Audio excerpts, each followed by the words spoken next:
मोअज़्ज़िज़ असातिज़ा और मेरे प्यारे दोस्तों, अस्सलामु अलैकुम। आज मैं यौम असातिज़ा के मौके पर अपने ख्यालात का इजहार करना चाहती हूँ।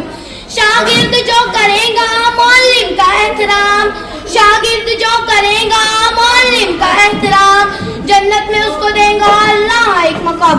असातिज़ा हमारी जिंदगी में वो जो अहम जहालत के अंधेरों से निकाल कर इल्म की रोशनी अता करते हैं। दुनिया में आने के बाद सबसे पहले उस्ताद ही हमारी माँ होती है। फिर जब बच्चा स्कूल जाता है तो वालिदैन के बाद हमारे उस्ताद ही हमें हर चीज सिखाते हैं।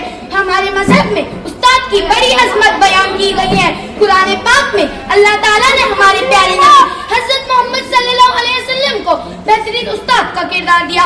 और वाकई आप सल्लल्लाहु अलैहि वसल्लम एक ऐसे वाहिद इंसान हैं जिनकी तालीमात और हदीस से ही आज तक दुनिया भर में इस्लाम रोशन है।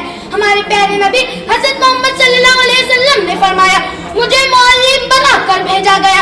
इससे ये मालूम होता है कि सबसे अजीम पेशा उस्ताद का है। हमारे प्यारे नबी हज़रत मोहम्मद सल्लल्लाहु अलैहि वसल्लम ने फरमाया कि तुम में सबसे बेहतर वो है जो दूसरों को इल्म सिखाए। उस्ताद हमें सिर्फ किताबी इल्म ही नहीं बल्कि अच्छा अखलाक, सच्चाई, मोहब्बत और खिदमत भी सिखाता है। हमें चाहिए कि हम अपने असातिज़ा की इज्जत करें, इनकी खिदमत करें। असातिज़ा की इज्जत करना दरअसल इस्लाम की तालीम ही नहीं बल्कि हमारे प्यारे नबी हज़रत मोहम्मद सल्लल्लाहु अलैहि वसल्लम की सुन्नत पर अमल करना है।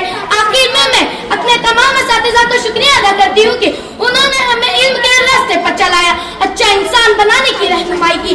अल्लाह ताला हमारे असातिज़ा की उम्र में बरकत अता फरमाए, आमीन। इतना कहकर मैं अपनी तकरीर इस अशार पर खत्म करती हूँ। मेरे हाथ में कलम है, मेरे ज़हन में उजाला, मेरे हाथ में कलम है, मेरे ज़हन में उजाला, मुझे क्या दबा पाएगा कोई ज़ुल्मतों का पाला। मुझे फिक्र है अपने आलम तुझे अपनी ज़ात का गम, मुझे फिक्र है अपने आलम तुझे अपनी ज़ात का गम।